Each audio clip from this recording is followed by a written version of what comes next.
Pertolongan kami datang dari Allah yang menciptakan langit dan bumi, yang tiada terlelap dan tiada tertidur, penjaga kami. Kasih karunia damai sejahteranya berlaku kekal atas kami umat ketebusannya. Ibadah pada saat ini, dari awal pertengahan sampai pada akhirnya, hanya boleh terjadi di dalam satu nama yang berkuasa, Bapa, Putra, dan Roh Kudus. Dan setiap kita yang siap beribadah, mari bersama-sama katakan amin. Anak sekolah minggu,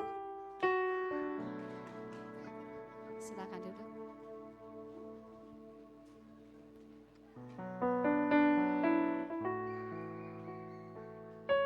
Mari kita siapkan hati kita sungguh-sungguh dengan Tuhan. Berikan pujian penyembahan kita yang terbaik buat Tuhan.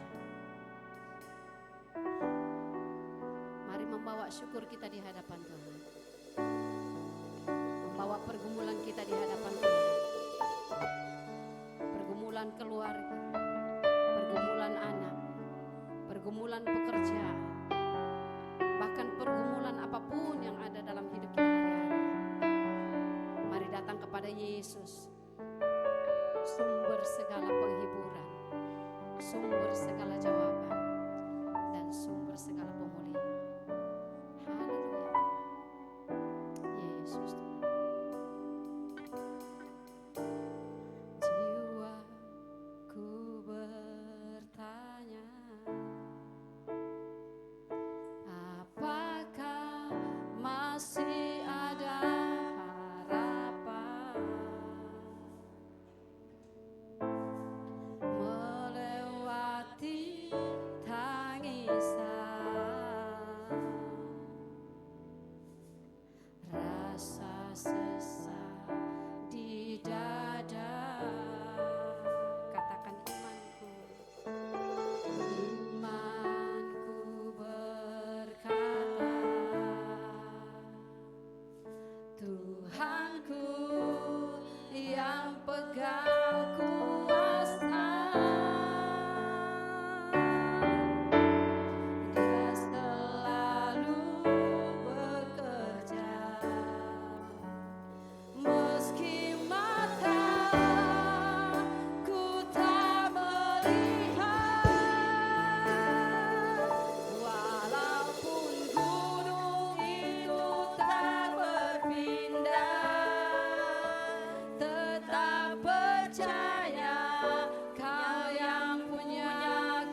Walaupun gunung itu belum berpindah,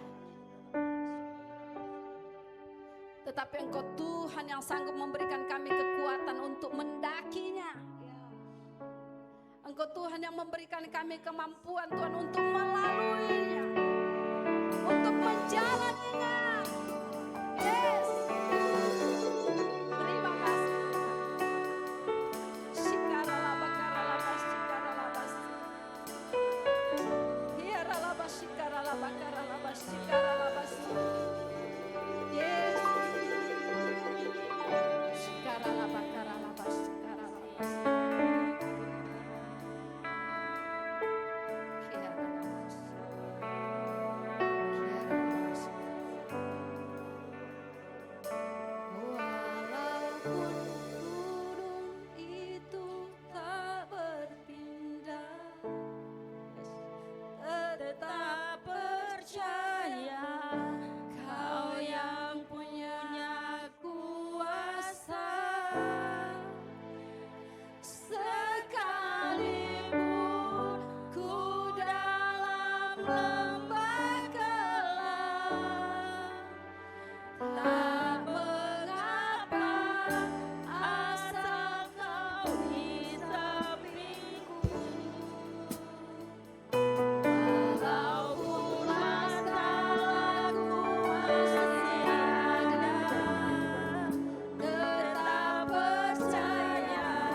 selama-lamanya.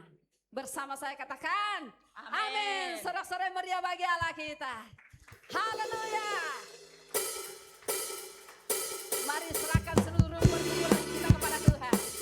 Kita percaya waktu kita datang berserah Tuhan kepada Tuhan, maka Dia akan memberikan solusi bagi kita. Haleluya.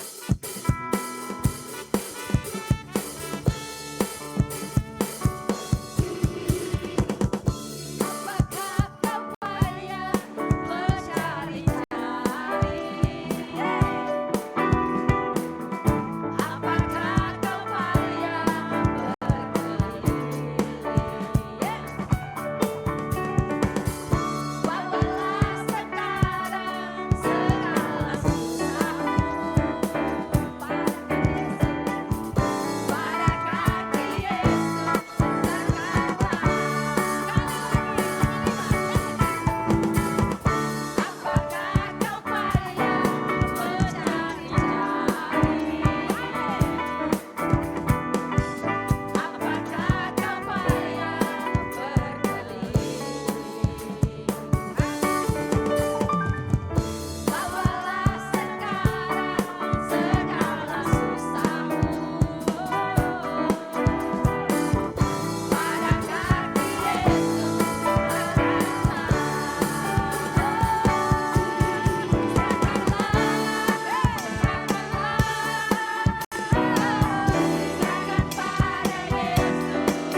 Sebelum duduk kasih tos kiri kanan muka belakang 5 orang. Katakan, berserah pasti Yesus buka jalan.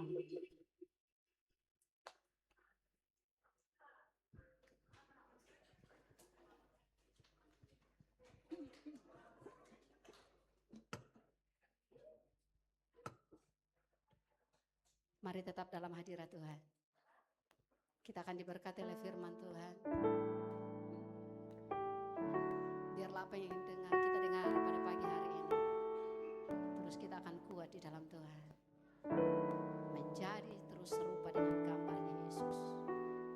Haleluya. Kau lebih tahu yang terbaik bagiku. Kau lebih sanggup pulihkan hidupku.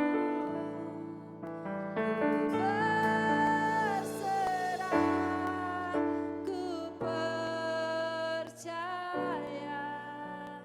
hanya Yesus penolong yang setia. Amin. Saat ku berjalan, kasih-Mu menerangi langkahku.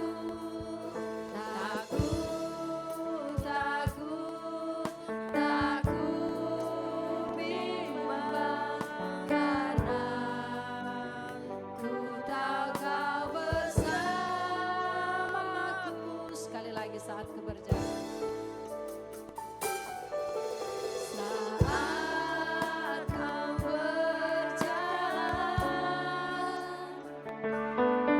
kasih-Mu menerangi langkahku. Tak ku bimbang, karena ku tahu Kau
Kami sembah di dalam nama Yesus Kristus, Tuhan Juru Selamat kami.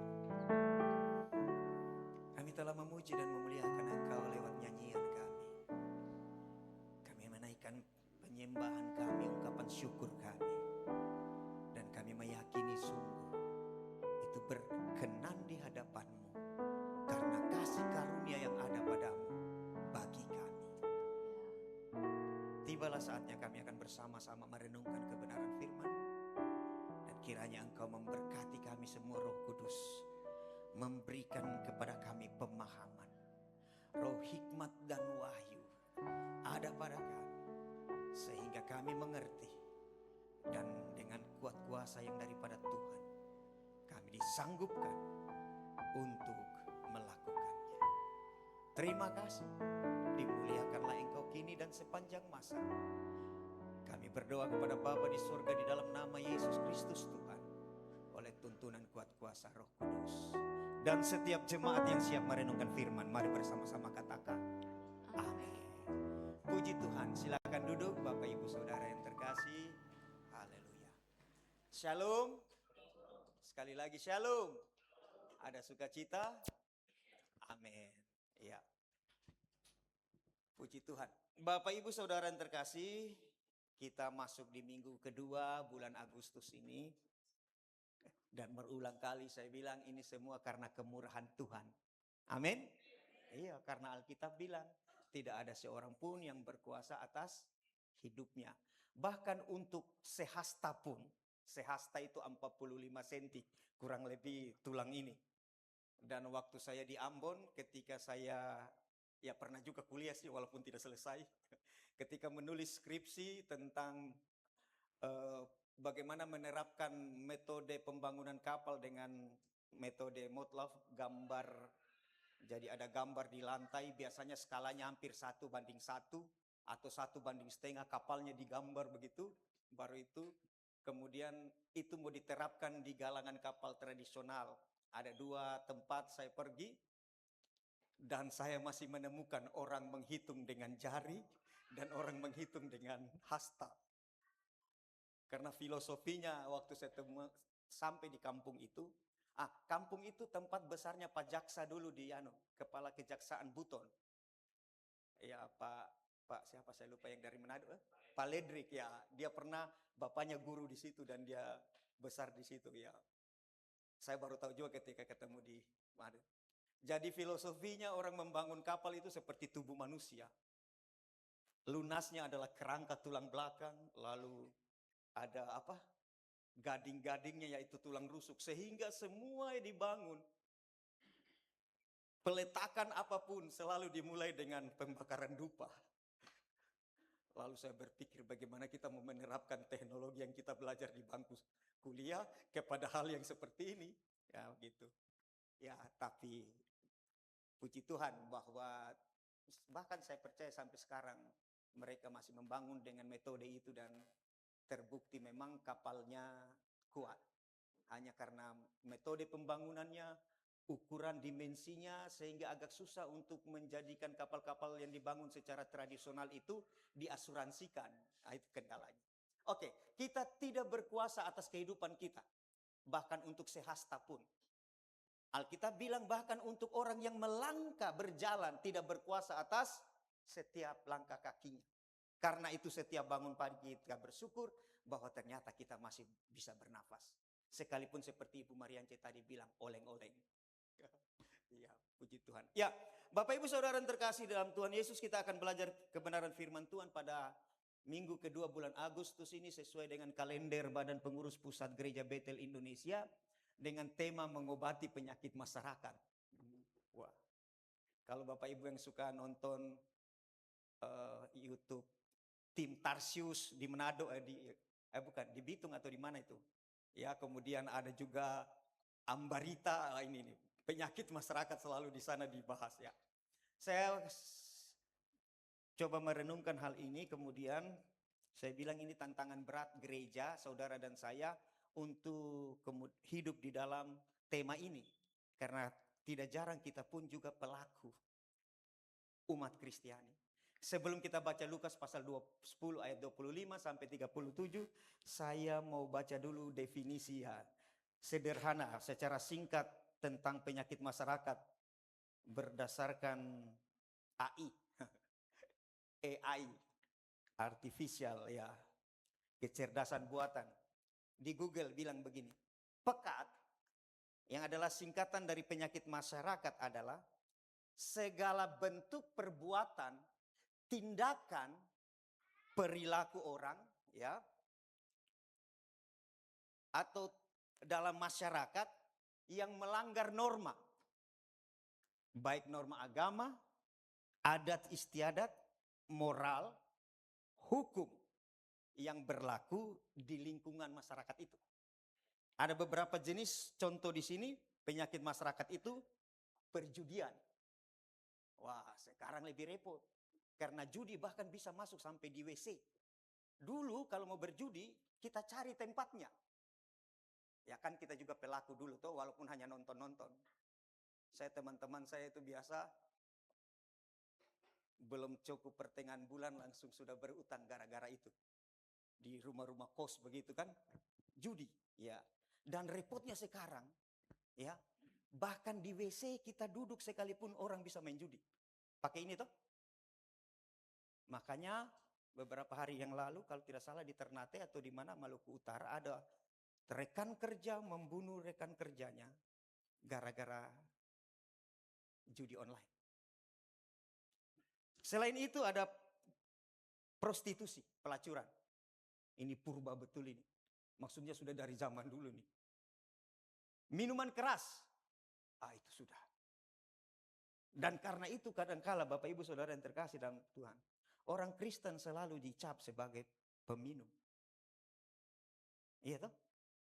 Bahkan di satu khotbah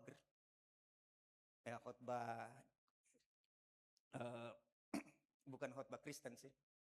Dulu masih ada musola di sebelah, ada kajian bagaimana dalam khotbah itu memang menyakitkan ketika mendengar.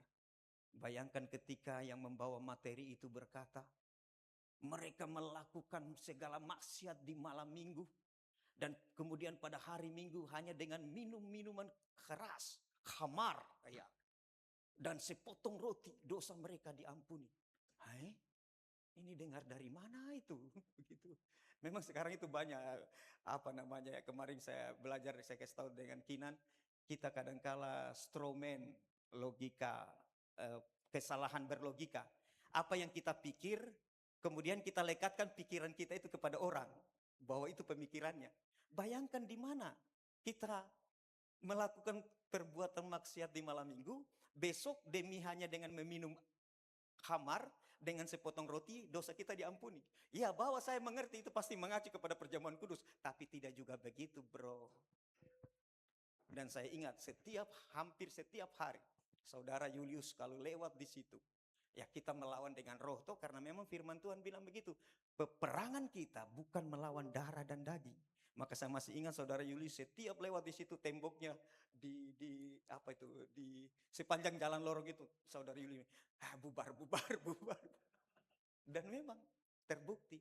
Tapi itu setelah bertahun-tahun, dan saya tahu ternyata Tuhan punya cara kerja seperti itu. Ditempatkannya kita di pondok-pondok di sini pada saat itu dengan full musik yang sedemikian hingar-bingar, tetapi diletakkannya satu tempat ibadah yang lebih keras suaranya daripada kita. Bayangkan. Sampai yang protes bukan orang datang, dipukulinya papan namanya, sampai teriak-teriak. Saya lihat sendiri. Dan setelah kemudian suasana aman, Tuhan bawa mereka jauh dari kita, kita masih tetap di sini. Itu memang cara kerja Tuhan. Bahwa Ia turut bekerja dalam segala hal untuk mendatangkan kebaikan bagi orang yang mengasihi Dia. Roma 8 ayat 28. Bayangkan tuh. Sakit hati juga kita dengar, tetapi ternyata itu cara kerja Tuhan. Itu tadi ya, penyakit masyarakat. Minuman keras. Minuman keras, itu Mira Santika, Roma Irama. Saya pengagum Roma Irama juga sebenarnya. Rafika Duri, Ebit GAD, dan Iwan Fals. Roma Irama itu lagu-lagunya, maksudnya apa itu? Muatan lagunya itu loh. Ya. Judi menjanjikan kemenangan ya, kekayaan. Nyet, oh gitu ada nyetnya tuh. Yang saya juga paling suka perhiasan. Seindah-indahnya perhiasan di bumi ini adalah istri yang saleha. Oh itu bagus itu. Tendensinya lagu itu begitu. Lagu itu bagus ya. Tapi kalau persoalan yang lainnya kan itu beda-beda masing-masing kita. Ya oke. Minuman keras itu yang menjadi kemudian dilabelkan kepada kita orang percaya. Karena lihatlah bagaimana kita merayakan hari-hari besar keagamaan kita. Di Natal atau di Tahun Baru. Itu toh. Ya. Narkoba, wah ini lagi. Premanisme dan pasangan mesum. Itulah beberapa contoh-contoh dari penyakit masyarakat yang menjadi tanggung jawab juga orang percaya, tanggung jawab gereja untuk mengobati. Paling tidak kita bukan pelakunya, begitu kan? Kalau mengobati berarti kita juga mestinya, harusnya, karena tidak mungkin kita membersihkan sesuatu, menyapu halaman yang kotor dengan sapu yang kotor. Lukas 10 ayat 25 sampai 37. Sebelum kita baca ini karena panjang teksnya, saya baca dan saya ingin kita membaca ini karena ini kisah yang familiar tentang orang Samaria yang baik hati.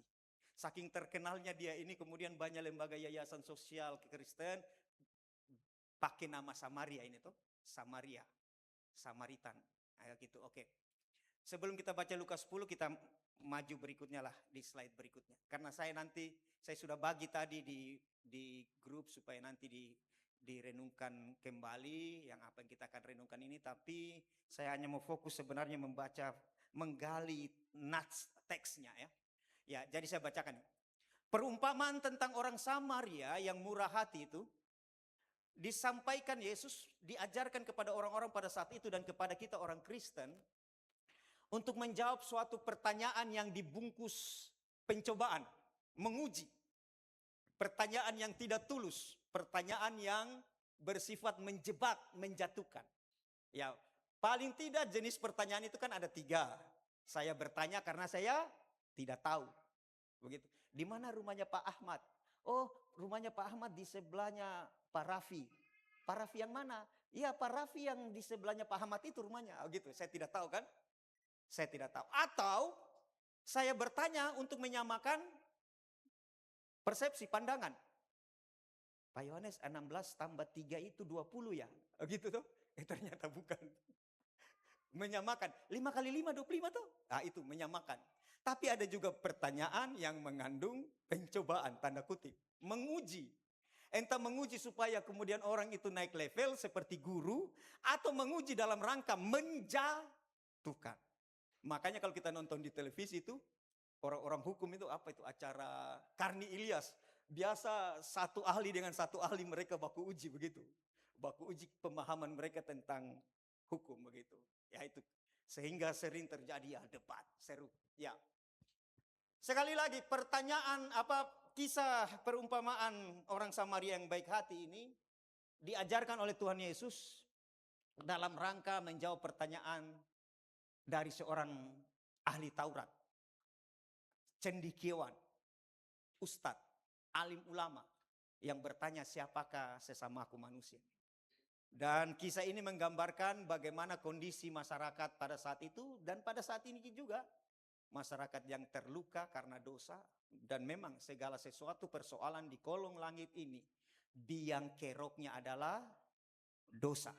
Apa saja biang keroknya. Dari mulanya, bahkan sakit penyakit biang keroknya dosa. Tapi Bapak Ibu jangan juga Bapak Ibu langsung kasih tahu Ibu Mariance. Ibu Mariance bangun pagi tadi, Ibu pusing karena dosa. Oh bukan begitu, bukan. Biang keroknya, penyebab segala sesuatu yang tidak baik adalah dosa. Sejak terjadi di Taman Eden, di Pardes, Firdaus, atau Jannah, kebun. Nurjannah, cahaya surga, ya gitu. Dosa, kekerasan, dan ini yang parah, penyakit yang parah. Tidak peduli. Lihat nih sekarang. Bayangkan ada 2 orang antara pelakor dengan istri sah berjumpa di jalan. Lalu mereka berbicara. Setelah mereka berbicara, berdebat, langsung tarik rambut, banting-bantingan. Yang lain nonton. Yang jadi persoalan yang nonton juga ini perempuan. Bahkan ada yang itu memvideokan sampai karena dia video sampai saya tahu kan begitu. Bayangkan tidak pedulinya orang. Banyak sekali model-model begitu. Jadi ini penyakit juga ini. Begitu tuh. Karena itu hari ini kita akan belajar paling tidak ada 3 panggilan gereja dalam rangka ikut serta bertanggung jawab untuk mengobati penyakit masyarakat. Yang pertama, slide berikutnya. Ini. Karena penyakit yang berat tadi itu salah satunya tidak simpati, tidak peduli, maka gereja dipanggil untuk bersimpati. Amin. Yang kedua, jangan hanya simpati. Kasihannya. Dingin kok. Lapar kok. Sampai di situ saja jangan. Harus berempati. Ini makan ya. Ini sweater. Sekalipun sweater lama. Begitu Rasul Yakobus bilang. Bahwa kekristenan tanpa aplikasi adalah mati. Atau dalam bahasa Alkitab bilang. Iman tanpa perbuatan. Kekristenan tanpa aplikasi. 0. Maka simpati, empati harus dibangun. Nanti kisah itu di dalamnya ada. Dalam hal bersimpati, dalam hal berempati, ada harga yang harus dibayar. Di sana kurban. Maka gereja dipanggil dalam rangka ikut serta untuk mengobati penyakit masyarakat ini. Dengan menghidupi, membangun simpati, empati, dan kurban. Tapi jangan Bapak Ibu di sampingnya Excel, kartu as dan sel, bukan. Itu yang lain kalau itu. Ya. Oke, simpati, empati, dan kurban. Mari kita baca Alkitab kita. Ini yang penting kan pembacaan. Tadi sepanjang pujian itu banyak sekali saya terberkati. Apalagi lagu itu ya. Bagaimana kita sambil saya bilang Tuhan tolong kami seperti itu. Sekalipun gunung tidak pindah. Seorang pendeta yang sudah meninggal, Bigman Sirait. Bigman Sirait, Sirait. Saya suka belajar juga.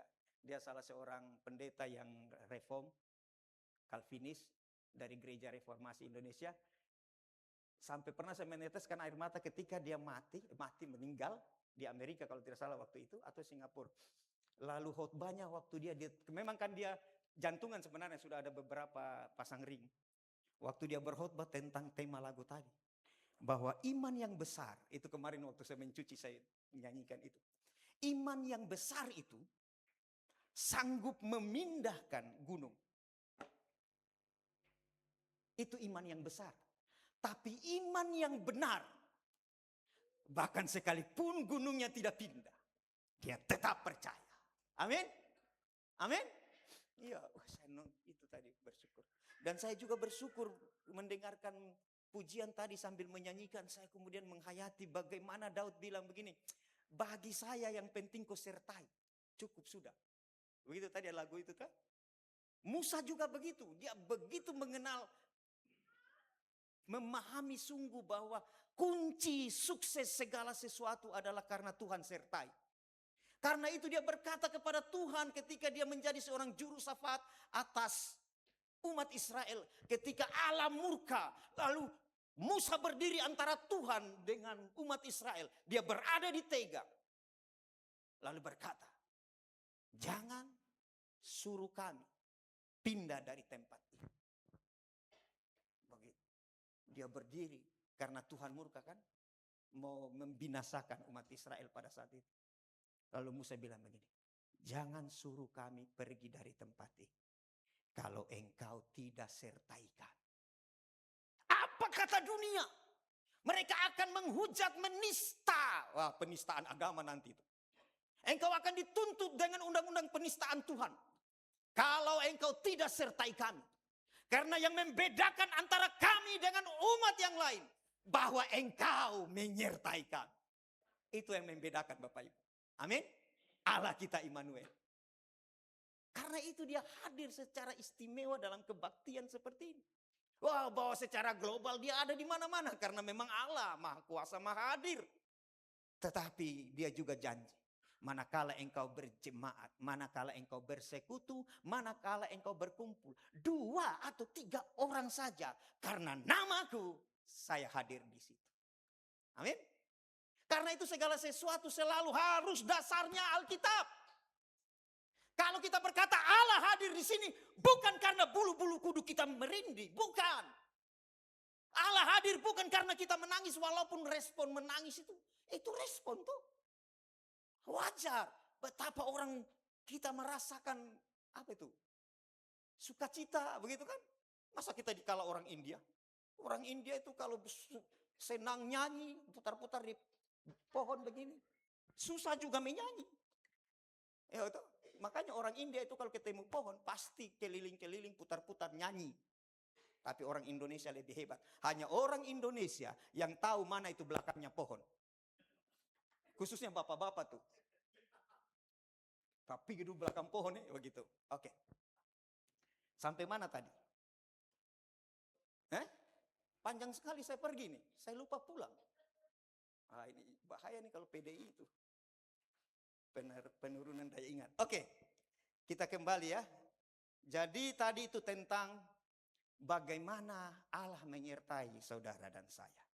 Jadi ketika kita beribadah, kita merespon kasih karunia Tuhan itu, silakan mengekspresikan. Mazmur 150 itu, atau tidak usah Mazmur 150, dari 1 sampai 150 itu sangat ekspresionis. Ada nangis di sana, ada jingkrak-jingkrak di sana, kan begitu. Bagaimana mengekspresikan kasih Tuhan. Tapi sekali lagi bukan berfokus pada diri, tapi berfokus kepada Tuhan. Karena itu selalu saya bilang, kita tahu bahwa Allah hadir di tengah-tengah kita. Bukan karena tolok ukurnya kita.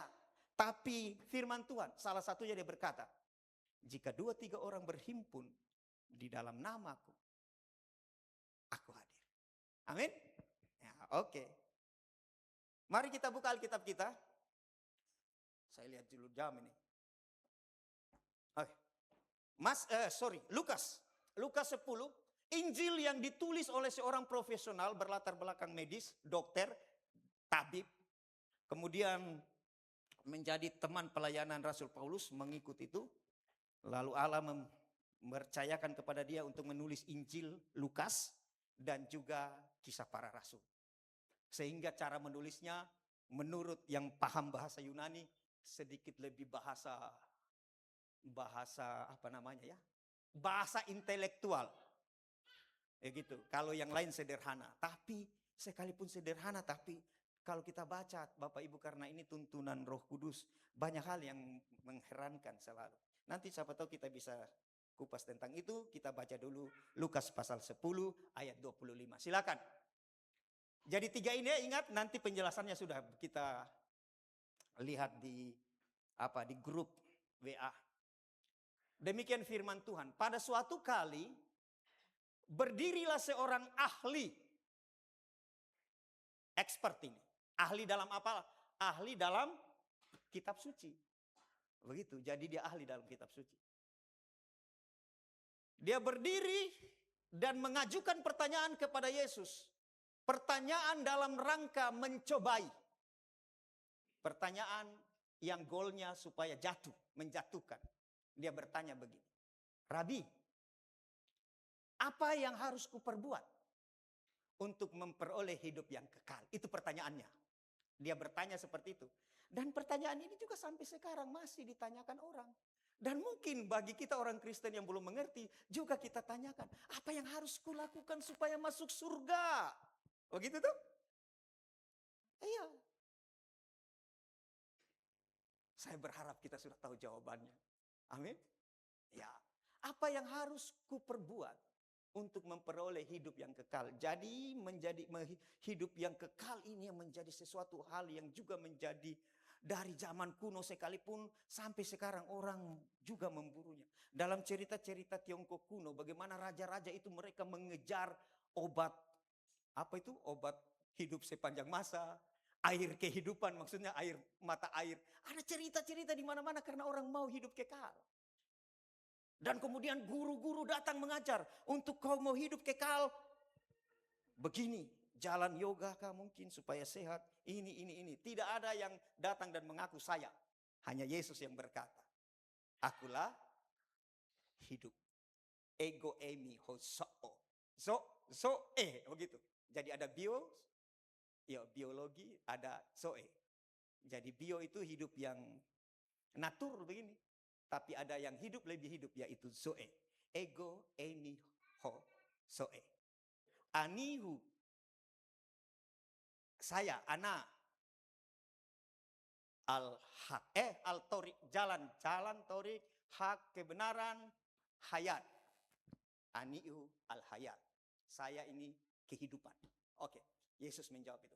Guru, apa yang harus kuperbuat untuk memperoleh hidup yang kekal? Lalu Yesus menjawab, apa yang tertulis di dalam hukum Taurat dan apa yang kau baca. Garis bawahi ini Bapak Ibu. Buku yang paling tenar dan ribuan kali dicetak, mengalahkan buku-buku lain di kolong langit di muka bumi ini, Alkitab. Itu baru apa yang kau tertulis.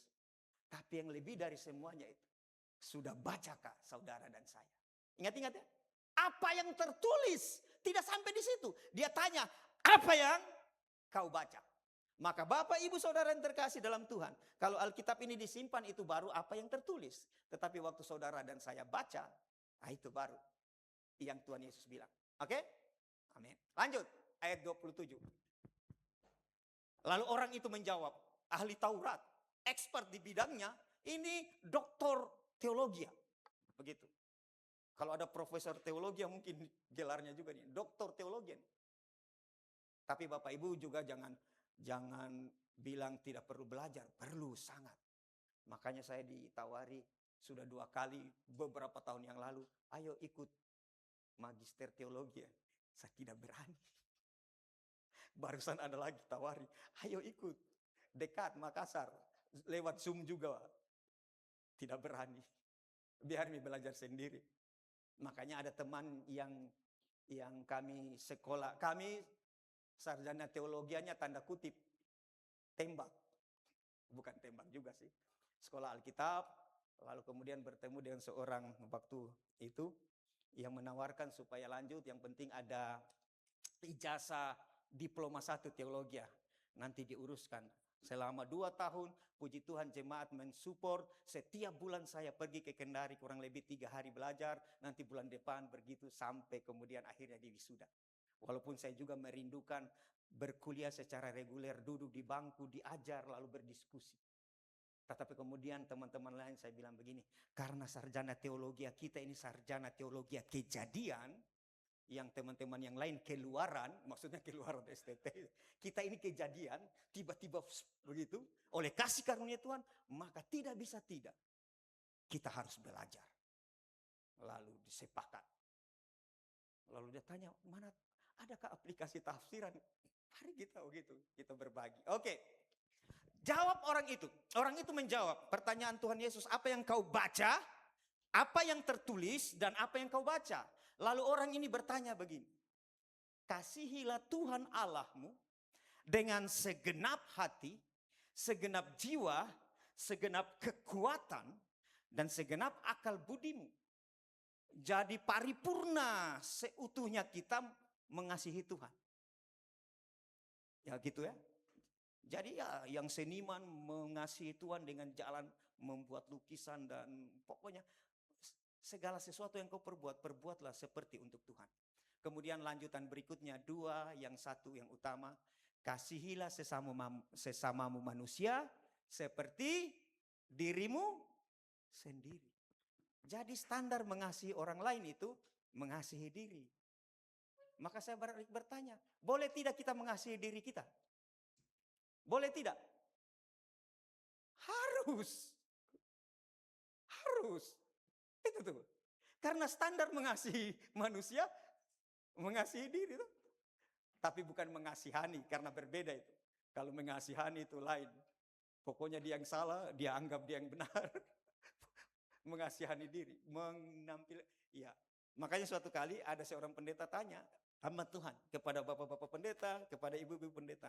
Bapak pendeta, ibu pendeta, maaf, bolehkah pendeta-pendeta mengasihi dirinya? Kami bingung diam. Bukan bingung diam, maksudnya kami terdiam. Mau jawab, nanti salah. Oh, ini pendeta masa mengasihi diri, gitu kan? Kasihilah sesamamu manusia. Tolok ukurnya mengasihi manusia seperti engkau mengasihi dirimu.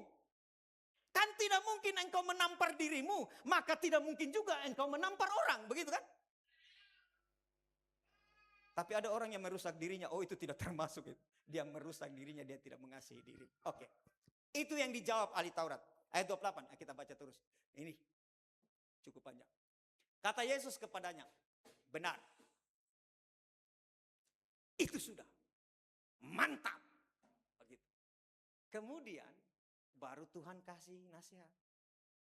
Aplikasikan apa yang tertulis. Tadi kan tertulis dan baca toh? Apa yang tertulis? Apa yang tertulis? Apa yang kau baca? Selanjutnya engkau harus berbuat. Itu jawabmu itu benar. Perbuatlah demikian. Maka pertanyaanmu apa yang harus kau lakukan supaya kau hidup kekal? Yesus jawab, engkau akan hidup. Itu nih jawabannya. Apa yang tertulis? Apa yang kau baca? Apa ya? Kemudian perbuatlah. Dan bicara tentang tertulis dan baca itu sama dengan kata lain di dalam Alkitab, dengar. Karena di zaman dulu tradisi membaca itu bukan hanya seperti kita. Kalau saya membaca misalkan, pada suatu kali berdirilah seorang ahli Taurat untuk mencoba Yesus. Lalu ada orang duduk di samping saya, dia tidak termasuk pembaca. Kalau sekarang, kalau dulu dia termasuk pembaca. Manakala dia mendengar seseorang membaca, lalu menyimak. Atau ada yang membacakan untuk orang banyak. Makanya surat Rasul Paulus ada beberapa ayat mengatakan, bacakanlah juga surat ini kepada jemaat di mana itu, di Kolose itu. Karena pada saat itu yang namanya pembaca bukan hanya orang yang membaca, tetapi orang yang mendengar juga. Maka Alkitab ketika menulis, berbahagialah orang yang mendengar, itu bicara termasuk di dalamnya yang membaca. Baru dan ada beberapa saya catat di sini. Matius 7 dikatakan, Pak Julius kemarin kita belajar itu ayat 26, bahwa orang bijak itu kalau dia dengar dan kalau dia lakukan. Di Matius 13:23 dikatakan benih itu tumbuh kalau dia dengar dan mengerti. Ingat-ingat ya, dengar. Di sini sudah melakukan mengerti. Markus 4 ayat 20, mendengar dan menyambut firman. Berbuah kali. Jadi melakukan, mengerti, menyambut firman. Di Lukas pasal 8, mendengar dan menyimpannya. Di bagian lain Alkitab bilang mendengar dan memelihara. Sehingga kata melakukan itu termasuk di dalamnya mengerti, menyambut, menyimpan dalam hati, memeliharakannya sebagai tindakan. Karena itu Bapak Ibu Saudara yang terkasih dalam Tuhan, saya mau sampaikan kepada saudara dan saya, waktu saudara mendengar, saudara harus menyambutnya sedemikian, menyimpannya di dalam hati, memeliharakannya, mengerti dan melakukan. Amin. Iya. Karena bikin tanpa pengertian itu repot. Rasul Paulus bilang begitu. Roma pasal 10 ayat 1, ayat 2, ayat 3. Kerinduanku. Aku berdoa getol sedemikian untuk sesama sebangsaku. Karena mengapa? Dalam hal mereka melayani Tuhan. Dalam hal mereka melakukan segala tuntutan keagamaan mereka. Mereka betul-betul getol. Persoalannya mereka melakukan tanpa pemahaman, tanpa pengertian. Karena itu Kolose bilang begini, umatku binasa karena tidak mengenal. Dan terbukti sekarang bukan hanya di luar. Yang di luar itu kerjakan saja. Baru kita lah yang dituduhkan. Asal percaya saja. Bukan begitu konsep asal percaya saja. Dan kemudian orang Kristen juga. Karena itu Bapak Ibu Saudara yang terkasih dalam Tuhan. Pemahaman itu penting. Walaupun kadangkala iman tumbuh duluan belakangan baru pemahaman. Bisa tidak? Bisa, karena saya alami hal-hal itu juga. Iman itu kemudian belajar. Oh iya, begitu. Atau belajar memahami dan kemudian menumbuhkan iman. Kan dulu-dulu waktu kita bertobat itu pemahaman belum tuh. Iya, tahun 99 waktu dibaptis, setelah itu bukan main saya. Mengalami lompatan iman begitu. Dari orang yang tidak gereja-gereja. Makanya kemarin saya ditanya Pak Wempi, Pak Gem, di Ambon gereja mana? Karena yayasan kami ini sudah bekerja sama. Dia sebutkan gereja yang dia kunjungi termasuk GBI Fok, Kemah Injilnya Pak Abbas yang pernah datang, yang ke Anu sudah ketemu. Pokoknya Pak Gem, siapa tahu bisa ini kah? Kasih rekomendasi gereja yang Pak Gem pernah ada berjemaat di Ambon. Saya mau jawab bagaimana? Saya bilang begini, saya tahun 91 sampai 99 meninggalkan Ambon, saya tidak bergereja. Wih, langsung dia tertawa. Saya tahu tertawanya itu bukan tertawa penghinaan, karena dia pernah ada di sini. Dan, oh iya ya memang, sampai kemudian di belakangnya dia bilang, memang Tuhan juga ajaib. Iya begitu kan? Waktu bertobat mengalami apa itu? Tumbuh iman walaupun belum tanpa pemahaman. Kemudian belakangan kita belajar, oh ini dasarnya, ini dasarnya. Oke, jawabmu itu benar. Supaya engkau hidup kekal, engkau harus melakukan hukum kasih. Kasihi Allah, kasihi sesama manusia. Dan tolok ukurnya mengasihi Allah ada pada mengasihi manusia. Sebab engkau tidak bisa mengasihi Allah yang tidak kelihatan. Karena sementara yang kelihatan engkau tidak kasihi. Engkau tidak bisa sayang kepada manusia yang kelihatan. Yang tidak sayang manusia, tidak mungkin engkau mengaku, aku mengasihi Allah, sementara manusia yang kelihatan tidak kasih. Tetapi kemudian tolok ukurnya untuk benar dalam hal mengasihi manusia, harus mengasihi Allah. Amin. Sekali lagi, kita tidak mungkin mengasihi Allah yang tidak kelihatan. Yang kelihatan kita tidak kasihi. Amin. Tapi untuk benar dalam hal mengasihi yang kelihatan ini, saudara dan saya harus mengasihi Allah. Karena Robin Hood sekalipun di hutan itu juga mengasihi sesama manusia. Tapi masalahnya cara mengasihinya bagaimana? Rampok dulu baru. Iya tidak? Iya, harus benar. Makanya Bapak Ibu Saudara yang terkasih, ulang-ulang saya bilang keselamatan itu aspeknya dua. Pertama, aspek hukum. Ini penting. Orang-orang tua kita dulu bilang dehur. Begitu. De jure, de jure. Makanya Julio Iglesias dipanggil Julio. Begitu toh. Kapan pergi ke Jakarta? Bulan Juli. Tidak juga begitu. Harus dimulai dari apa? Aspek hukumnya. Statusnya harus benar dulu. Baru perbuatannya benar. Ya toh? Kebaikan itu menjadi hanya berlaku di kolong langit ini. Tetapi tidak ada efeknya nanti.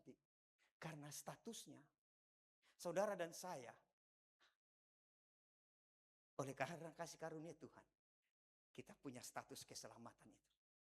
Sehingga kita mengerjakan keselamatan kita. Amin. Saya mengerjakan keselamatan. Saya melakukan segala hal ini karena saya sudah selamat. Saya berbaik hati ini karena ini adalah aplikasi bentuk syukur dari keselamatan yang telah diberikan Tuhan kepadaku. Saya beribadah bukan untuk saya selamat, karena keselamatan itu adalah bagian daripada melekat pada saya. Tetapi saya beribadah dalam segala bentuk ibadah itu, pernyataan kasih, pernyataan syukur, terima kasih. Amin. Yang lain, saya begini untuk selamat. Saya begitu untuk selamat. Tidak mungkin. Karena keselamatan harus ada dari karya Allah. Oke, lanjut. Baru 29, masih panjang ya. Masih sabar nih? Atau saya stand up komedi dulu kah? Supaya anu tuh biasa kan begitu. Perlu juga itu. Ya, anu sudah. 29. Ini sudah. Tetapi untuk membenarkan dirinya, beberapa hari yang lalu, bukan beberapa, sudah minggu saya buat pernyataan. Lalu saya mau posting di status WA saya, tapi tidak jadi. Pernyataannya itu begini. Jadi ada gambar, saya ambil gambar lukisan Tiongkok, pemandangan Tiongkok, baru tulis pernyataannya. Apa? Ada harapan untuk orang yang buta huruf. Kayak gitu. Namun, bahkan lentera pun akan padam untuk orang yang buta hati. Ada harapan untuk orang yang buta huruf. Namun bagi orang yang buta hati, bahkan lentera pun akan padam. Baru tulis di bawah. Liang Bouchai. 1738 sampai, itu bukan, itu ngarang Bapak Ibu. Itu model orang-orang dulu biasa begitu tuh. Apa? Nama palsu atau menyembunyikan, pseudonym begitu toh. Ada juga pseudokufik, kaligrafi.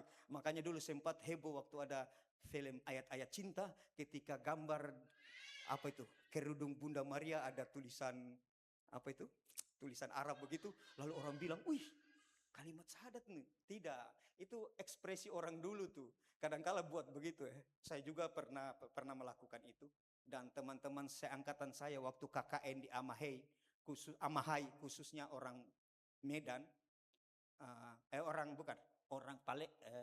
Sumatera, dia terkagum-kagum ketika saya menulis aksara Arab di kertas. Wih, kok bisa ternyata? Iya, sini. Dan di situ saya tahu ternyata dia tidak mengaji.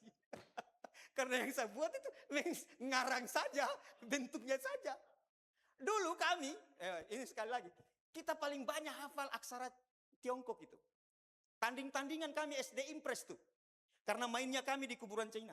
Yang paling banyak hafal saya. Saya banyak hafal. Hanya masalahnya saya tidak tahu. Dan bahkan Ibu Yanti punya salah satu tempat favorit yang kami duduk, kalau tidak salah kakeknya Ibu Yanti masih bas dulu itu? Pasifik. Di situ kami sering duduk. Yang paling bagus modelnya tuh. Patung-patung kiri kanannya gitu tuh. Hafal. Bahkan tulisan obat nyamuk saja saya hafal. Tahu baca, tahu menulis. Maka saya pernah juara. Ini pamer sedikit. Waktu kota ini masih kotif, kota administratif. Saya juara 2 kaligrafi tingkat kotif. Pergi bertanding menghafal tulisan, tidak tahu baca di Madrasah Alia Negeri. Haleluya. Oke, ini saya maksudkan. Tetapi untuk membenarkan dirinya, ini buta huruf itu masih ada harapan. Ini buta hati atau keras hati maksud saya. Bayangkan dia sudah tahu, dia tanyakan, setelah dijawab, dia balik lagi. Jadi konfrontasi double-double nih. Ini nih, saya sudah tahu persoalan itu. Saya datang menjebak, menanyakan pertanyaan. Setelah pertanyaannya itu dijawab dan pertanyaan itu benar menurut pemahaman saya balik serang lagi. Bukankah seringkali juga kita melakukan hal itu? Dan disitulah ego itu besar. Begini sebenarnya harus begitu. Iya betul, saya sudah mengerti itu. Hanya kalau begini, tidak ada ujungnya. Seperti kita taruh pita di ekor kucing, lalu kucing itu kejar itu pita. Maka perlu ada jeda di sana. Oh iya kalau begitu. Ada perlu yang menurunkan tensi. Tapi orang ini tetap tensi tinggi. Tetapi untuk membenarkan dirinya orang itu berkata kepada Yesus, lalu siapakah sesamaku manusia? Siapakah tetanggaku yang dimaksud itu? Begitu. Itu. Lalu Yesus menjawab. Lanjut. Yesus menjawab dengan perumpamaan. Adalah seorang yang turun dari Yerusalem ke Yeriko. Ya, turun. Nah, ini salah satu kata ini. Makanya dalam beberapa bahasa termasuk bahasa kita orang Buton di sini, bahasa Wolio, kata turun itu bukan hanya suatu tindakan dari atas lalu melangkah ke bawah secara arti denotatifnya. Tapi kata turun itu arti konotatif. Misalkan begini. Yapa italingka. Kupene Yambo. Saya naik ke Ambon. Katanya naik itu. Saya, yapa italingka. Kusapo Manggasa. Saya turun ke Makassar. Kata turun dan naik itu bukan hanya menjelaskan tentang orang bergerak dari atas turun atau dari bawah naik. Tapi menentukan arah. Begitu. Yapa italingka. Kulingka iria. Kulingka itu biasa. Tetapi ketika orang menggunakan kupene irian. Itu bukan hanya bergerak tapi bicara arah. Timur selalu bicara naik. Dan waktu saya belajar ini, saya walaupun pernah dengan Mader kita ya itu ikut orang saya diajak pergi ke sana. Memang kami pernah kunjungi ini dari Yerusalem ke Yeriko. Kita tinggal di Bethlehem, di otoritas Palestina. Lalu kemudian suatu pagi kita pergi masuk Yerusalem, lalu ke Yeriko yang kurang lebih 30 kilo lah, kurang lebih lah 30 kilo. Dan pergerakannya itu turun terus. Seperti kalau saudara pernah pergi di Toraja, lalu berangkat ke Palopo. Turun gunung terus. Begitu. Walaupun Palopo 2 kalinya Yerusalem Yeriko 30-an, Palopo 60 sampai 80. Turun terus. Jadi dari kata turun ini menarik, lihat Pak. Adalah seorang yang turun, tidak disebut siapa ini, yang jelas dia sedang bergerak dari Yerusalem yang berada di ketinggian kurang lebih 200 meter di atas permukaan laut. 200-300, tidak. Kurang lebih 35 sampai 500-an lah. Kira-kira Yerusalem itu sama ketinggiannya kalau kita pergi di sana itu. Di puncak tertinggi dari kota kita. Di kecamatan Sorawolio 300-an. Kalau kita kurang lebih 20-an. Yang paling rendah kalau saya tidak salah. Yang saya ingat di depan SMA 1. Itu dulu kan cekungan yang hampir sama rata dengan laut di sana begitu. Tapi mungkin karena jalan tuh. Dulu kalau kita mau ke SD 3 itu masih mendaki. Begitu kan? Dan terbukti waktu masuk SMA banjir seluruh kota ini. Batasannya di lampu merah sana. Maka banyak perahu yang parkir di sana. Oke. Jadi ada orang yang turun dari Yerusalem ke Yeriko. Yeriko itu kurang lebih ya itu tadi 30-an kilo dekat Laut Mati. Jadi modelnya Jazirah ini nih, dia di atas permukaan laut, tapi yang di Yeriko itu di bawah permukaan laut. Kurang lebih lah 200-300. Jadi kalau orang dari Yerusalem ke Yeriko, seperti orang turun 1 kilometer ke bawah. Karena turun terus. Karena permukaan Laut Mati itu kan di bawah permukaan air laut di dunia ini. Oke, dia jalan. Ini jalan yang sunyi nih. Lalu orang itu jatuh ke tangan penyamun. Perhatikan Bapak Ibu. Penyamun tadi apa itu? Penyakit masyarakat itu. Begal. Penyakit masyarakat. Yang bukan saja merampok habis-habisan. Bukan hanya merampasi hartanya. Tetapi kemudian menganiaya. Penganiayaan berat. Memukulnya dan sesudah itu pergi meninggalkannya dalam keadaan kondisi setengah mati. Sekarat. Jadi Yerusalem ini di arah selatan. Yeriko itu ke atas. Dan ini kota paling tua di dunia yang sampai zaman ini masih dihuni. Walaupun ada memang lokasi Yeriko tua dan Yeriko di zaman Tuhan Yesus. Yeriko tua yang hancur itu sekarang dijadikan tempat penggalian arkeolog. Oke, 31 kita nanti selesai sedikit lagi. Nanti kita bahas lanjutannya. Hanya saya mau bilang ini dulu. Terus lanjut. Kebetulan ada seorang imam turun melalui jalan itu. Turun melalui. Jadi arahnya dari Yerusalem menuju juga ke sana. Artinya kemungkinan kalau kita baca Lukas, bapaknya Zakaria, bapaknya Nabi Zakaria, bukan bapaknya. Bapaknya Nabi Yohanes Pembaptis itu Zakaria. Jadi para imam itu kan berkelompok-kelompok. Jadi biasanya waktu mereka diundi sesuai dengan daftar pelayanan, mereka akan pergi ke Yerusalem melayani dalam kelompoknya. Sesudah selesai nanti pulang ke kampungnya. Dan kemungkinan ini masih bisa didebat.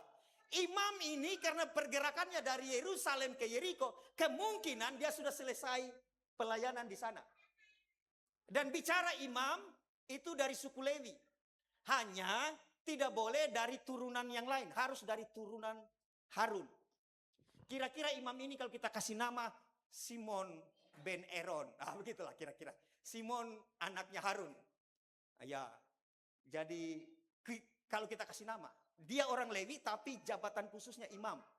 Karena tidak semua orang Lewi bisa jadi imam. Harus turun Harun. Lewi yang lain, itu bekerja yang lain di bait Allah. Begitu. Kebetulan ada seorang imam turun melalui jalan itu. Ia melihat orang itu yang sekarat. Dan kemungkinan dia berpikir sudah mati. Dan kitab imamat adalah sesuatu kenajisan. Manakala orang menyentuh orang mati, mayat. Tapi persoalannya orang ini kan sepertinya. Kalau kita lihat turun melalui berarti dia sudah selesai melakukan tugasnya. Kenapa saya bilang begitu? Karena memang ketika Tuhan Yesus bilang ini di cerita akhir ini, kita akan mendapat kesan bahwa Tuhan Yesus mau mengajar keimamatanmu sekalipun engkau bisa tinggalkan untuk melakukan sesuatu yang lebih lagi, yaitu menolong orang itu. Cerita itu kalau kita coba baca Bapak Ibu dalam itu. Oke. Tetapi ia melewatinya dari seberang jalan, bergeser. Ayat 32. Demikian juga seorang Lewi. Ya ini sukunya. Imam tadi suku Lewi. Tapi dari keluarga Harun. Suku Lewi ini datang ke tempat itu. Ketika ia melihat orang itu. Ia melewatinya dari seberang jalan. Ya kira-kira beginilah. Pendeta lewat. Mayat ini. Lalu berikutnya. Pengerja yang lewat. Pemain musik mayat. Kira-kira sedih. Begitu. Ya oke. Lanjut. Walaupun kita tidak menstratakan pelayanan. Ayat 33. Lalu persoalannya ini. Datang seorang Samaria. Tadi ini ahli Taurat Bapak Ibu. Dan ahli Taurat itu bisa dari golongan Farisi. Orang-orang yang getol untuk mendirikan syariat. Begitu. Mereka betul-betul harus menghidupi segala aturan sebagaimana kitab Taurat. Persoalannya mereka tidak sanggup sehingga lebih banyak munafiknya. Makanya Bapak Ibu Saudara yang terkasih dalam Tuhan, segala yang legalistik itu, repot juga tuh. Kita perlu hal-hal yang legal, dasar hukum. Tapi yang legalistik bikin orang kemudian mati secara rohani. Ya toh? Yang legalistik tadi itu kan tidak boleh tolong, kan mati nih. Mayat. Iya toh? Iya. Tapi kita membaca seterusnya dari kisah ini, nanti Bapak Ibu pulang, saya hanya mau ini. Bahwa Tuhan Yesus bahkan mengajar, bahkan untuk sesuatu hukum, bukan bisa diabaikan. Bisa, kan sudah selesai, begitu. Sederhananya begitu. Oke. Ketika ia melihat orang itu, tergeraklah hatinya oleh belas kasihan. Dia bersimpati. Inilah gereja Tuhan harus seperti itu. Amin. Membangkitkan rasa bersimpati. Persoalannya kemudian orang Samaria ini di pandangan orang-orang Yahudi pada saat itu mereka ini adalah orang Israel yang tidak murni. Kan 12 suku. 12 suku, 10 suku jadi orang Samaria, 2 suku Yehuda yang sekarang. Mereka sekarang tinggal di Nablus, suatu kota beberapa kilo dari, dia masuk otoritas Palestina, Sikem. Orang-orang agama Samaria ini. Mereka hanya percaya 5 kitab. Yang lain tidak. Karena kalau mereka baca yang lain, mereka tidak disebut. Ya itu juga. Ya. Kitab-kitab yang lain, nabi-nabi lebih menggambarkan mereka negatif begitu. Sehingga yang mereka percaya hanya 5 kitab. Ya, oke. Lalu datang seorang Samaria yang sedang dalam perjalanan ke tempat itu. Ketika ia melihat orang itu, tergeraklah hatinya.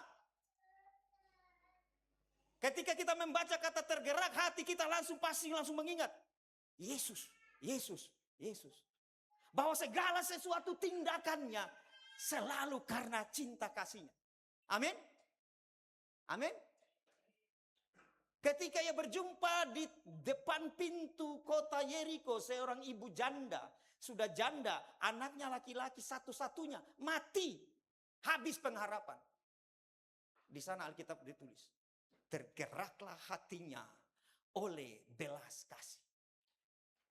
Dan ketika kita membaca ini, tergerak hati, itu Yesus. Ya toh?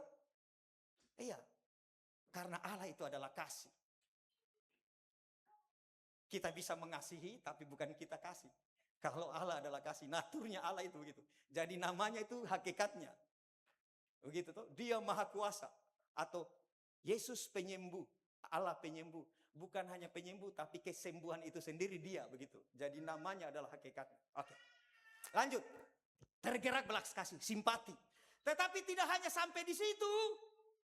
Simpatinya dinyatakan dalam tindakan empati. Ia pergi kepadanya, lalu membalut dukanya. Sesudah itu menyiraminya dengan minyak dan anggur.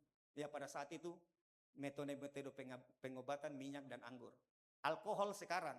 Tapi juga jangan coba-coba minum alkohol yang 70% kayak itu. Puyeng. Kemudian ia menaikkan orang itu ke atas keledai tunggangannya. Otomatis dengan menaikkan orang yang sengsara itu di atas tunggangannya, dia berjalan. Bayangkan. Kurban berapa kali itu? Minyak dan anggur. Oke. Kemudian keledai tunggangan. Bayangkan orang yang susah dinaikkan di tunggangan baru ditarik. Kalau ada orang yang lihat bilang, ih hebat juga tuh. Tapi ada satu kisah yang unik. Yang bicara tentang manusia kita ini. Satu kali ada seorang bapak dengan anaknya berjalan seperti ini. Anaknya ditaruh di atas kuda. Lalu bapaknya tarik kuda. Di kampung pertama orang-orang bilang begini. Anak kurang ajar betul. Bisanya bapaknya ada suruh jalan kaki, dia yang naik kuda. Bapaknya dengar. Turun. Nanti kau disangka kau kurang ajar, masa kau kasih jalan bapak? Biar nih bapak yang naik. Naiklah dia, bapaknya yang jalan. Kampung berikutnya orang bilang begini, bapak tidak ada perasaan betul. Bisanya anaknya dia suruh jalan, dia yang naik. Karena didengar dua-dua mereka berkeputusan. Lebih baik kita tidak usah naik dua-dua. Lewat di kampung ketiga. Orang-orang kampung itu bilang begini. Anak dengan bapak sama bodohnya. Ada kuda tidak dinaik. Ada motor ditenteng. Mereka dengar. Bagaimanakah ini? Beginikah dunia ini? Terlalu sukar kita mengerti. Bagaimana kalau kita pikul kudanya kita? Mereka pikul kudanya. Sampai di kampung berikutnya lebih parah lagi. Tadi bodoh. Sekarang semua orang kampung itu bilang begini. Bapak dengan anak sama gilanya. Oke. Kurban minyak, kurban anggur. Kurban tenaga. Kemudian selanjutnya dia bilang begini. Lalu membawanya ke tempat penginapan dan merawatnya. Ayat 35. Keesokan harinya ia menyerahkan 2 dinar kepada pemilik penginapan itu. Gaji seharian 2 hari nih. Rawatlah dia. Dan jika kau belanjakan lebih dari ini, aku akan menggantikannya waktu aku kembali. Kasih uang, tolong dirawat. Kalau kemudian saya kembali nanti, biaya pengobatan perawatannya lebih nanti saya ganti. Ayat 36-37, lanjut, kita selesai. Lalu Tuhan Yesus menjawab, menanyakan kembali kepada orang itu. Siapakah di antara ketiga orang ini menurut pendapatmu adalah sesama manusia, setetangga dari orang yang jatuh ke tangan penyamun itu? Bapak Ibu, orang Samaria itu tinggal jauh ke sana. Lalu Tuhan Yesus dia tanya begini, yang luka ini saya yakin orang Yahudi itu.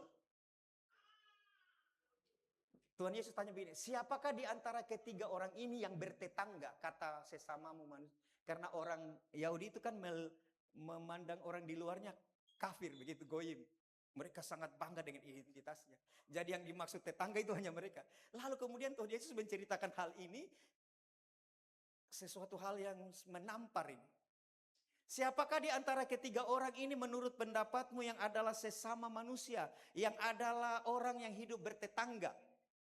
Imam dengan orang yang dirampok itu, yang notabene kemungkinan sesama orang Yahudi, atau Lewi yang bertetangga dengan orang yang dirampok itu, yang kemungkinan besar ya memang sesama sebangsamu, atau orang Samaria yang kau hina-hinakan itu, orang Samaria yang kau tidak anggap itu, orang Samaria yang identitas mereka bercampur baur dengan suku-suku lain, orang-orang Samaria yang kau anggap sesat itu, dengan orang yang dia tolong itu.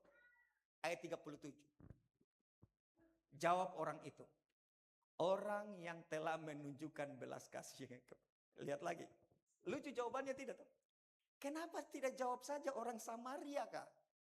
Iya tidak? Dia tidak sanggup hanya untuk bilang orang Samaria. Tapi dia bilang lagi, orang yang telah menunjukkan belas kasihannya kepadanya. Lalu Yesus bilang begini, oke, pergilah, perbuatlah demikian. Ini kata kuncinya. Apa yang ditulis, apa yang kau baca, perbuatlah seperti itu. Mari Bapak Ibu Saudara yang terkasih, mungkin kita tidak bisa melakukan perkara yang besar-besar. Tetapi bukankah kesetiaan itu dimulai dari hal yang kecil? Dan tanggal 17 nanti, oleh kemurahan Tuhan, ini tahun keberapa kita akan mengadakan bakti sosial, pemeriksaan dan pengobatan gratis. Karena itu yang terpenting pertama, doakan. Terima kasih Bapak Ibu sudah mendukung pendanaannya. Melalui bazar, termasuk melalui persembahan-persembahan yang ada. Ini adalah bentuk dasar dari aplikasinya nanti tanggal 17 itu. Selamat membangun simpati. Selamat mengaplikasikan simpati di dalam empati. Sekalipun ada kurban di dalamnya. Amin. Karena apa yang kita kerjakan tidak akan sia-sia. Firman Tuhan bilang, di dalam persekutuanmu dengan Tuhan, jerih lelahmu, keringatmu tidak sia-sia. Kerjakanlah segala sesuatu seperti untuk Tuhan. Amin. Mari kita berdoa. Materaikanlah firman yang sudah kami renungkan ini.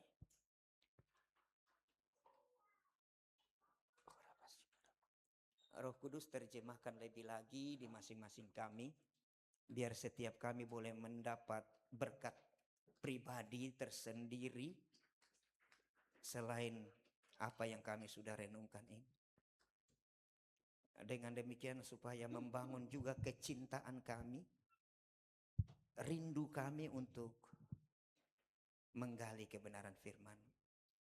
Sebab sesungguhnya Injil adalah kuasa Allah yang menyelamatkan bagi setiap orang yang percaya. Terima kasih. Kemuliaan hanya bagimu. Kami berdoa di dalam nama Yesus Kristus, firman yang hidup. Haleluya. Amin.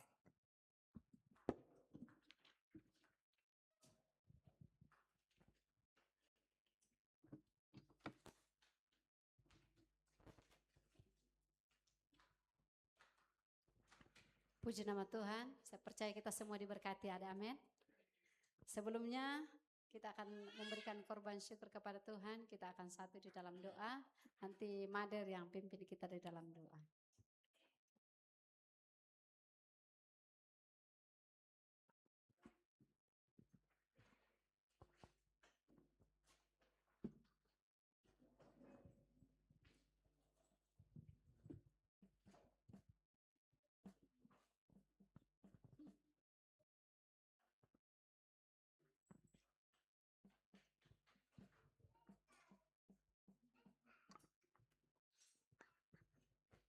Haleluya, haleluya. Mari kita berdoa sama-sama. Haleluya, terima kasih Bapak, terima kasih atas kebenaran firman-Mu yang hamba-Mu sudah beritakan pada hari ini. Tuhan, Engkau berkati hamba-Mu Tuhan, biar semua pelayanan yang Engkau berkati agar hamba-Mu boleh memenangkan jiwa-jiwa yang masih tidak terjangkau Tuhan. Terima kasih Bapak atas firman yang sudah diberitakan. Biarlah Tuhan kami boleh mengambil menjadi rema di dalam setiap kehidupan kami. Agar kami tetap bersimpati, berempati Tuhan. Bahkan kami mau berkorban sesuai dengan apa yang Engkau berikan kepada kami. Terima kasih Bapak pada pagi hari ini kami bersyukur sekali Tuhan karena Engkau masih berikan kami kesempatan yang begitu indah untuk kami datang bersama-sama berdoa, bersama-sama mendengarkan kebenaran firman-Mu, bersama-sama memuji nama-Mu Tuhan. Ini adalah satu karunia yang terbesar dalam kehidupan kami. Hamba-Mu Engkau pakai di mana saja hamba-Mu berada. Bapak Gembala, Ibu Gembala, serta anak-anaknya semua Engkau berkati. Apapun yang mereka rencanakan, apapun yang mereka kerjakan, Engkau berkati. Terima kasih Bapak, terima kasih. Kami juga berdoa untuk anak-anak-Mu yang tergembalakan di GBI ini Tuhan, Engkau berkati.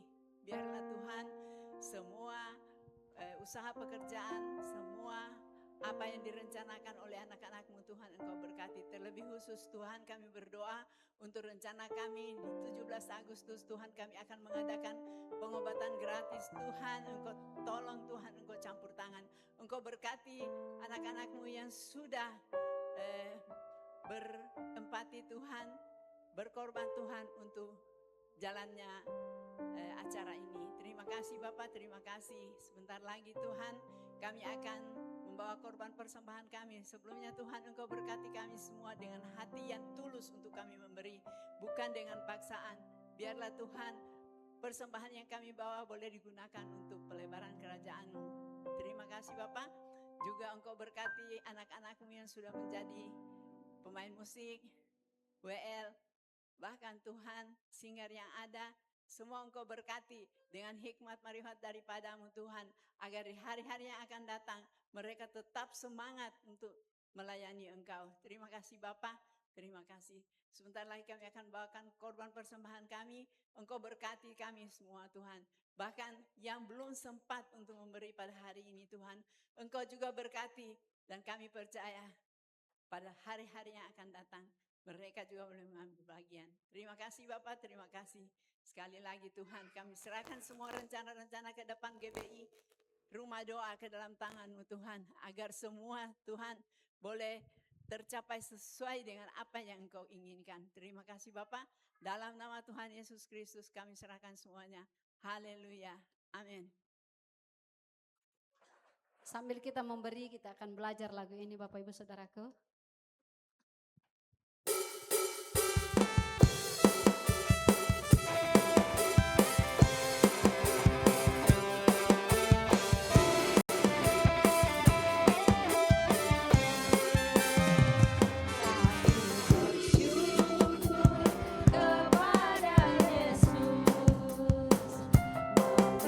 Memilikimu dalam hidupku.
memberkati. Dan saatnya kita akan mendengarkan warta jemaat di tempat ini. Tetapi sebelumnya mungkin ada yang baru pertama kali datang ibadah di tempat ini. Boleh bangkit berdiri. Silakan Ibu. Selamat datang. Tuhan Yesus memberkati. Silakan. Kita akan mendengarkan warta jemaat, dipersilakan multimedia.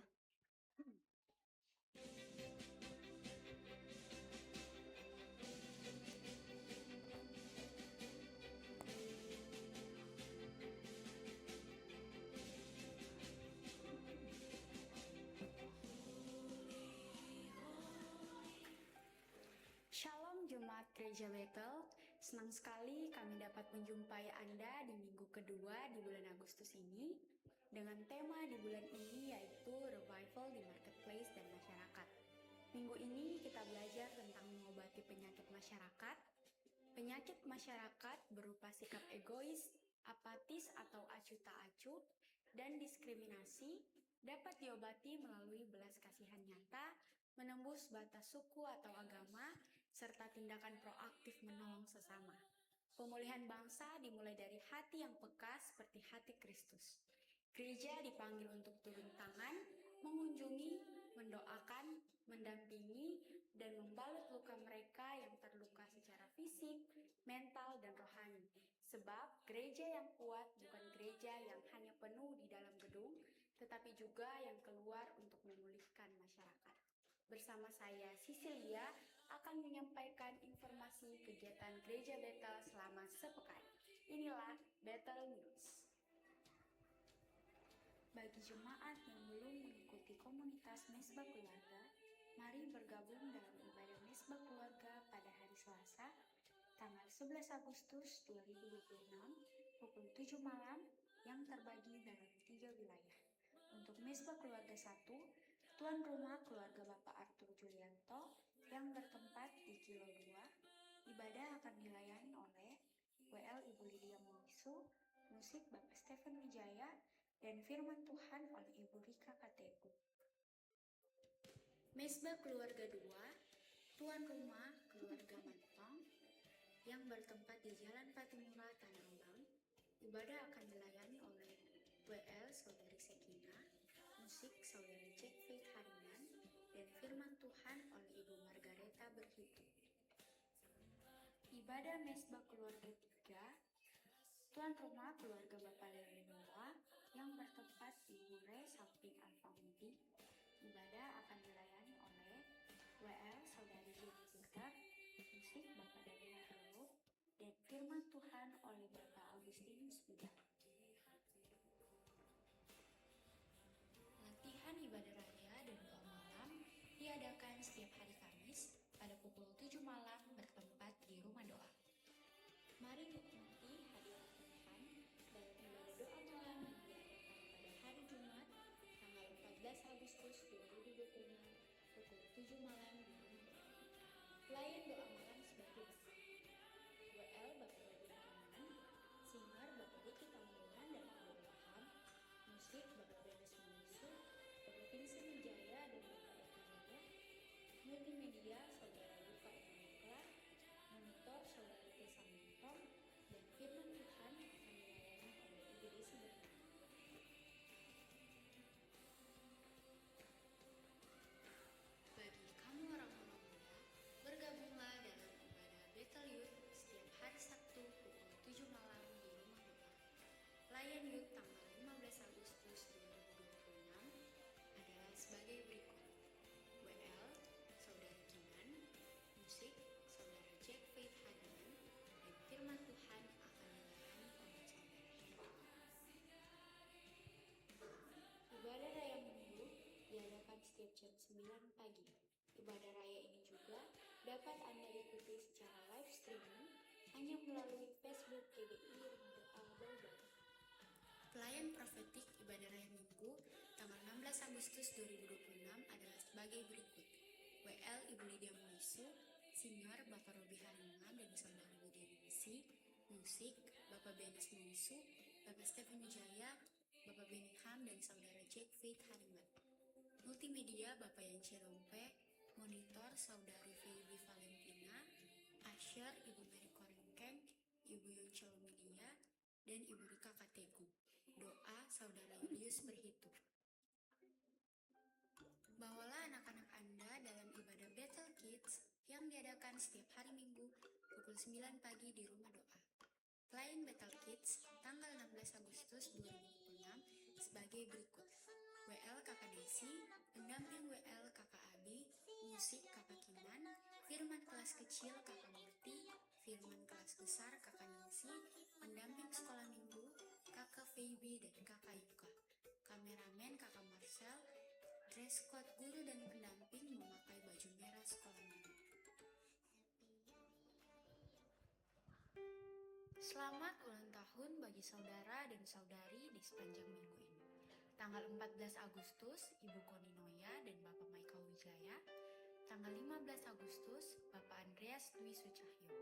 Umur panjang ada di tangan kanannya, di tangan kirinya kekayaan dan kehormatan. Bagi jemaat yang rindu memberikan persembahan persekutuan, ucapan syukur, diakonia dan pembangunan, dapat memberikan di kotak yang tersedia atau melalui transfer ke rekening Bank Penin di nomor 7417004041 atas nama Yongche Lomedia atau Daniel Ruben. Lukas 10 ayat 36-37 berkata, "Siapakah di antara ketiga orang ini menurut pendapatmu adalah sesama manusia dari orang yang jatuh ke tangan penyamun itu?" Jawab orang itu, "Orang yang telah menunjukkan belas kasihan kepadanya." Kata Yesus kepadanya, "Pergilah dan perbuatlah demikian." Demikian Battle News untuk minggu ini. Mari terus bertumbuh bersama dalam iman dan kasih dalam Kristus. Saya Cecilia mengucapkan Happy Sunday and God bless you. Terima kasih multimedia, kita akan dengarkan tambahan pengumuman dari Pak Gembala.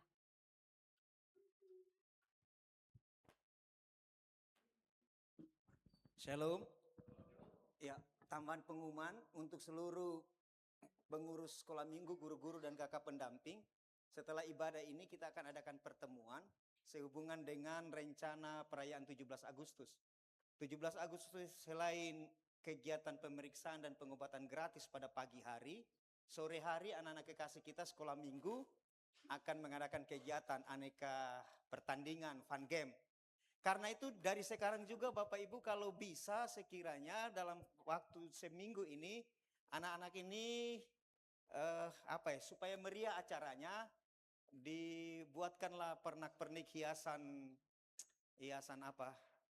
merah putih begitu, bando kah, dan yang paling praktis ada banyak baju kaos merah putih, banyak dijual, gambar macam-macam yang sablon printnya ya. Biar mereka bisa kemudian bersenang-senang juga. Untuk pengurus sekolah minggu kita akan rapat sehubungan dengan persiapan model lombanya termasuk snack-snack yang disiapkan. Karena seperti biasa saya berharap bahwa tahun ini juga sekalipun 17 Agustus dalam hal snack rasa seperti Natal. Seperti itu.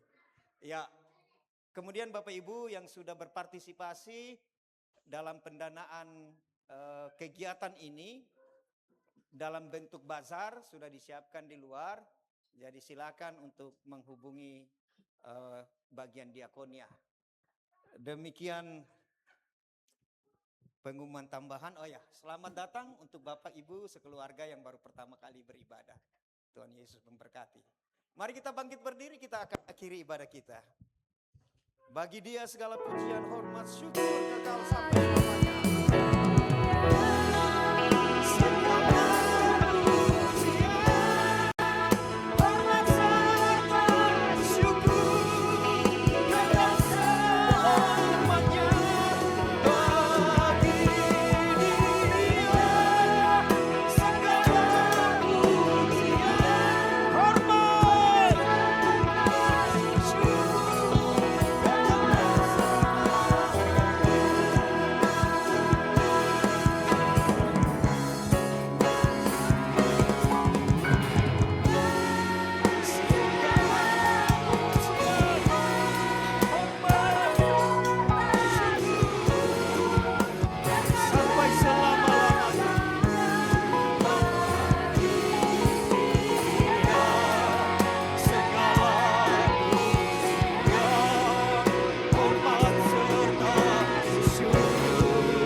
dari selama-lamanya sampai selama-lamanya.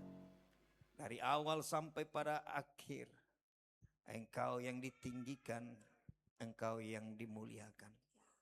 Allah Tritunggal, Sang Bapa, Putra, dan Roh Kudus. Syukur kepadamu, kami boleh beribadah. Kini saatnya kami akan kembali ke rumah kami masing-masing untuk menghidupi kehidupan kami yang didasari oleh kebenaran firman-Mu. Namun sebelumnya kami mau berdoa secara khusus bagi saudara-saudari kami yang sepanjang pekan ini berulang tahun. Pada tanggal 14 nanti, Ibu Koni Noya dan Bapak Michael Wijaya. Pada tanggal 15, Bapak Andreas Dwi Sucahyo.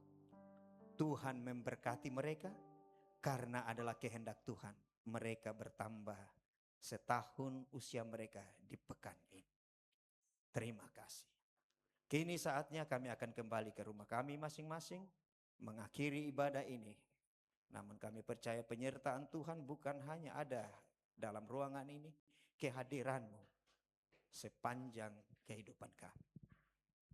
Karena itu Bapak Ibu Saudara yang terkasih di dalam Tuhan Yesus, kembalilah dalam kehidupan-Mu, arahkan hati dan pikir-Mu kepada Tuhan, khususnya melalui firman yang disampaikan kepada kita hari ini. Agar ada tanggung jawab besar yang Tuhan bebankan kepada kita, untuk kita hidup dalam simpati, berempati, sekalipun ada harga yang harus dibayar. Kita akan bisa, karena Tuhan ada beserta kita. Karena itu angkatlah kedua tanganmu dengan iman, dan terimalah berkat.